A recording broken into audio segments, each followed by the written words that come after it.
सिर्फ ब्रह्मोस और आकाश मिसाइल से ही कांप रहे थे चीन, पाकिस्तान, भारत। ये क्या नया NGCM महाबली लेकर आ गया।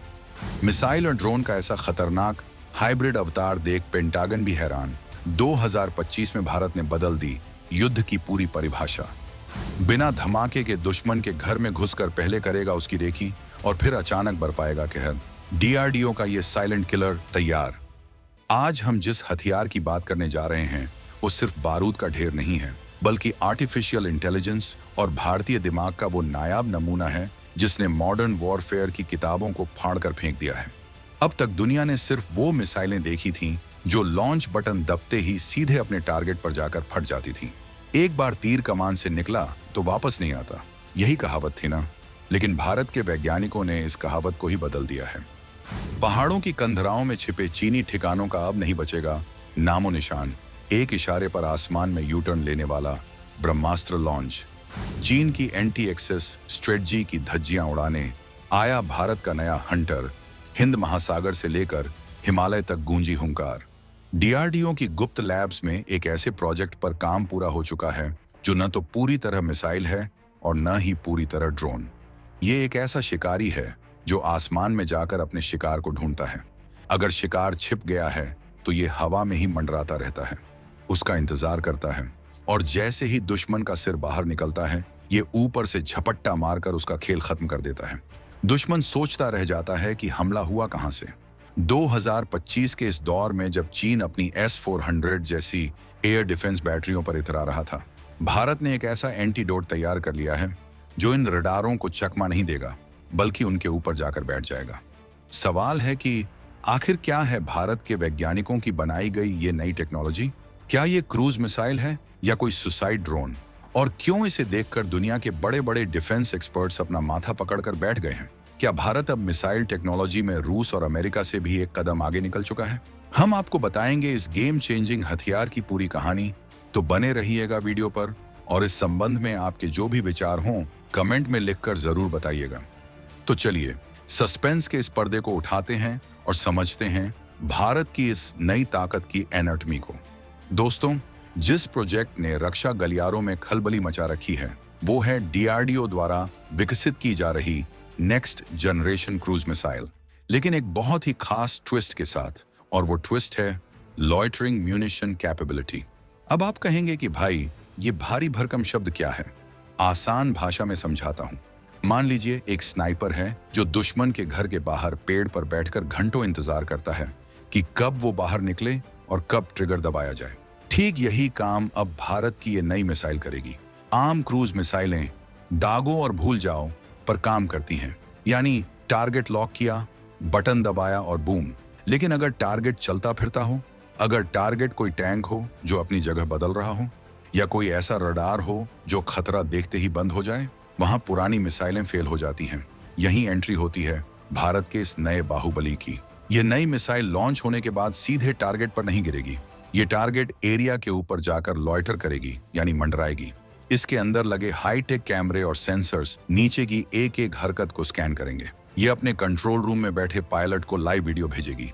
पायलट स्क्रीन पर देखेगा, चाय की चुस्की लेते हुए फैसला करेगा कि हाँ अब सही मौका है, और जैसे ही कमांड देगा ये मिसाइल सुपरसोनिक स्पीड से नीचे आएगी और दुश्मन को संभलने का 1 सेकंड भी नहीं देगी। सोचिए, एक ऐसी मिसाइल जो लॉन्च होने के बाद अपना रास्ता बदल सकती है, अपना टारगेट बदल सकती है, और अगर मिशन कैंसिल करना हो तो वापस लौटकर या किसी सेफ जगह जाकर खुद को नष्ट कर सकती है।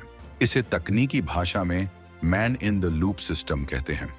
2025 में भारतीय वायुसेना को जिस तरह की चुनौतियों का सामना करना पड़ रहा है, खासकर लद्दाख और अरुणाचल के पहाड़ों में, वहां यह क्षमता किसी वरदान से कम नहीं है। चीन अक्सर अपनी तोपों और मिसाइल लॉन्चरों को पहाड़ों के पीछे छिपा कर रखता है और हमला करके भाग जाता है। लेकिन अब भारत का ये आकाशीय गिद्ध ऊपर आसमान में घंटों तक उड़ता रहेगा, और जैसे ही चीनी लॉन्चर बाहर आएगा ये उसे वहीं दफन कर देगा। इस टेक्नोलॉजी को हासिल करना बच्चों का खेल नहीं था। दुनिया में गिने चुने देश जैसे इजराइल और अमेरिका ही इस हाइब्रिड टेक्नोलॉजी पर काम कर पाए हैं, लेकिन भारत ने इसे अपने दम पर स्वदेशी तकनीक से बनाकर साबित कर दिया है कि हम अब टेक्नोलॉजी इंपोर्टर नहीं बल्कि टेक्नोलॉजी क्रिएटर बन चुके हैं। डीआरडीओ ने जिस तरह से क्रूज मिसाइल की रेंज और ताकत को ड्रोन की बुद्धिमानी के साथ जोड़ा है, वो काबिले तारीफ है। ये सिर्फ एक हथियार नहीं है, ये दुश्मन के दिमाग पर मनोवैज्ञानिक दबाव बनाने का एक यंत्र है।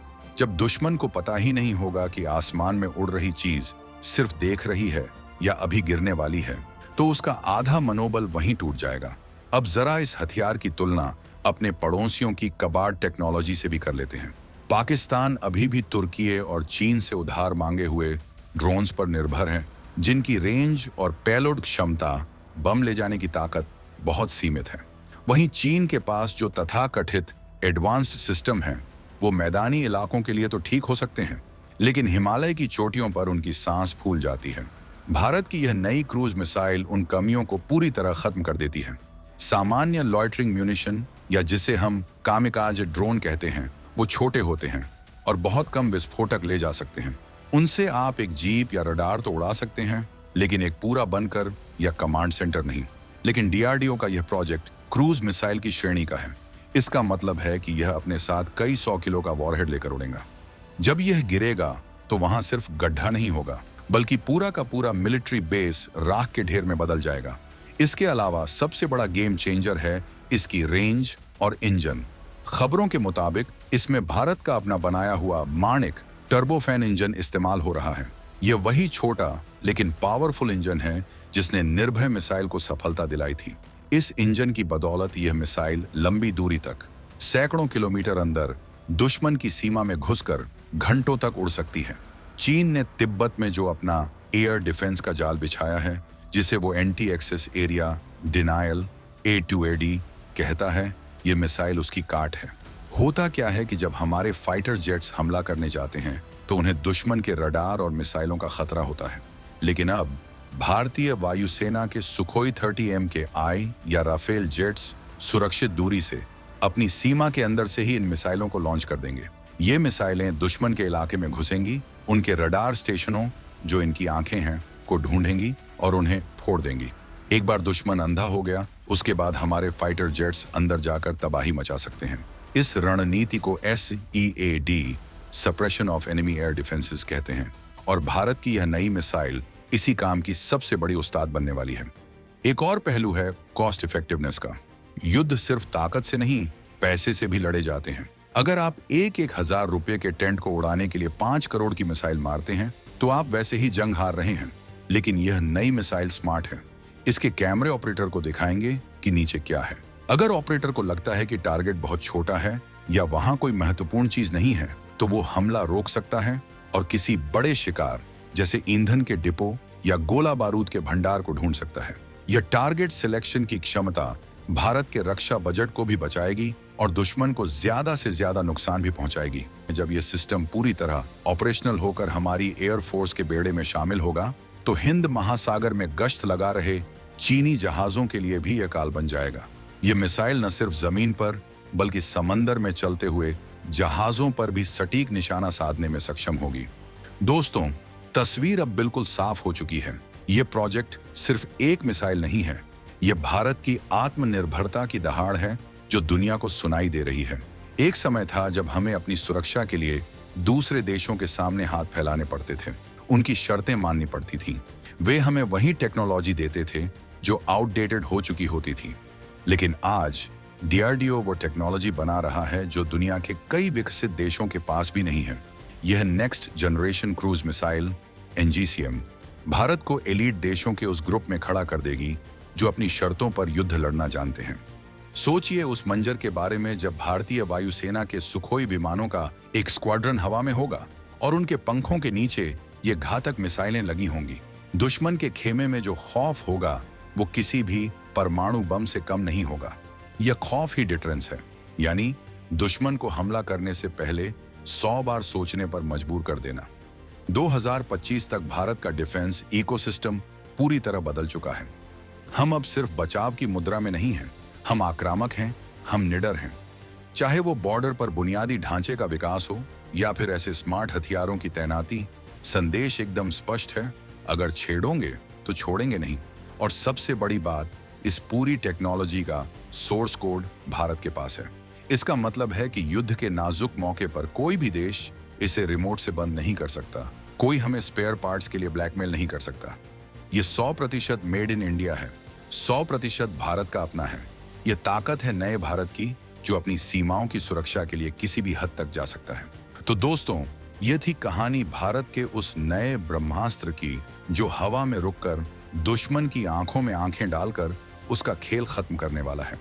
यह खबर चीन और पाकिस्तान के लिए किसी बुरे सपने से कम नहीं है, क्योंकि उनके पास फिलहाल इसका कोई तोड़ मौजूद नहीं है। भारत का यह कदम आपको कैसा लगा? क्या आपको लगता है कि ऐसे और भी हाइब्रिड हथियारों पर भारत को काम करना चाहिए? और क्या 2025 में भारत एशिया की सबसे बड़ी सैन्य महाशक्ति बन चुका है? अपने जवाब और जय हिंद के नारे कमेंट बॉक्स में जरूर लिखिएगा।